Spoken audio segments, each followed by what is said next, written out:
আসসালামু আলাইকুম everyone, welcome back to my channel cookbook by Fahmida. আমরা সচরাচর সবসময় চিকেন ফ্রাইড রাইস খেয়ে থাকি। আজকে আমি তৈরি করে দেখাবো বিফ ফ্রাইড রাইস। এটা খেতেও খুব মজা। বিফ ফ্রাইড রাইস তৈরি করার জন্য এখানে আমি 1 কাপ গরুর মাংস নিয়ে নিয়েছি। গরুর মাংসটা এভাবে পাতলা করে কেটে নিয়েছি যেন খুব তাড়াতাড়ি সিদ্ধ হয়ে যায়। গরুর মাংসের মধ্যে আমি দিয়ে দিচ্ছি হাফ চা চামচ আদা বাটা ও হাফ চা চামচ রসুন বাটা। আদা রসুন বাটাটা দিয়ে আমি কিছুক্ষণের জন্য মেখে রাখবো যেন এর ভেতরে মশলাটা খুব ভালোভাবে ঢুকে যায়। আর এখানে দিয়ে দিচ্ছি 1 চা চামচ সয়া সস। সব কিছুকে খুব ভালোভাবে মাখিয়ে নিব। মেখে আমি 10 মিনিটের জন্য এটাকে একটা সাইডে রেখে দেব। রাইসের জন্য রাইসটাকে আমি আগে থেকে তৈরি করে নিয়েছি। হাঁড়িতে পর্যাপ্ত পরিমাণে পানি দিয়ে 1.5 কাপ চাল ও সামান্য পরিমাণে লবণ ও তেল দিয়ে দিয়েছিলাম। চালটা 80% মতো সিদ্ধ হয়ে আসলে তারপর স্ট্রেনারে নিয়ে পানিটাকে ভালোভাবে ঝরিয়ে নিতে হবে। তারপর একটি ছড়ানো ট্রেতে চালটাকে ছড়িয়ে দিয়ে ঠান্ডা করে নেব। এখন একটি প্যানে 1 টেবিল চামচ বাটার দিয়ে দিয়েছি। তারপর এখানে দিয়ে দিব 1 চা চামচ রসুন কুচি। রসুনটাকে আমি কিছুক্ষণের জন্য ভেজে নেব। রসুনটাকে কোনোভাবে ব্রাউন কালার করা যাবে না। রসুনটা ভাজা হয়ে গেলে এখানে দিয়ে দিব গরু মাংস, যেটা আগে থেকে মেখে রেখেছিলাম মশলা দিয়ে। মাংসটাকে কিছুক্ষণ ভেজে নেব। যেহেতু এখানে গরু মাংসটা পাতলা করে কেটে নিয়েছি, তাই এখানে এক্সট্রা পানি দিয়ে আর বয়েল করার প্রয়োজন নেই।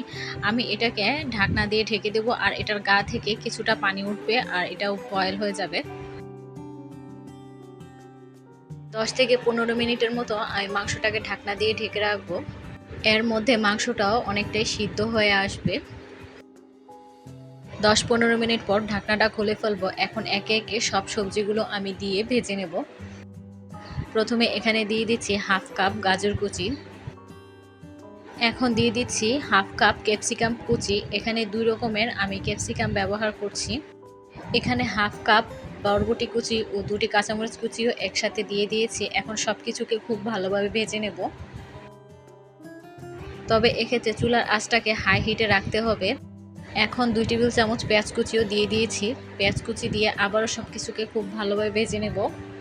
যেহেতু এই বিফ ফ্রাইড রাইসটা হাই হিটে রান্না করতে হয়, তাই নিচ দিয়ে যেন লেগে না যায় বা পুড়ে না যায় সেদিকে খেয়াল রাখতে হবে। এখন দিয়ে দিব স্বাদ মতো লবণ। লবণ দিয়ে খুব ভালোভাবে মিশিয়ে নিচ্ছি সব কিছুকে। সবজি ও মাংসগুলোকে একটা সাইড করে নেব। এখানে দিয়ে দিব একটি ডিম। ডিমটাকে খুব ভালোভাবে স্ক্রাম্বল করে নিতে হবে। আপনারা চাইলে আগে থেকে ডিমটাকে স্ক্রাম্বল করে রাখতে পারেন, তবে সেক্ষেত্রে কোনো সমস্যা নেই। ডিমটা স্ক্রাম্বল করা হয়ে গেছে। এখন সব কিছুকে আবারও মিশিয়ে নিয়ে কিছুক্ষণ ভেজে নিতে হবে। তারপর এখানে দিয়ে দিব 2 টেবিল চামচ টমেটো সস। টমেটো সসটাকে সবজির সাথে খুব ভালোভাবে মিশিয়ে নিচ্ছি। তারপর এখানে দিয়ে দিব আগে থেকে সিদ্ধ করে রাখা রাইসটা।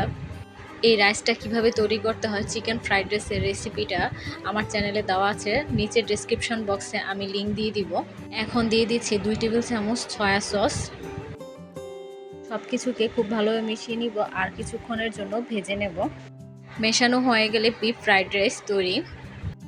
আপনারা চাইলে বাসায় এভাবে ফ্রাইড রাইস তৈরি করতে পারেন। আশা করি আজকের রেসিপিটি ভালো লেগেছে। বাসায় অবশ্যই ট্রাই করে দেখবেন।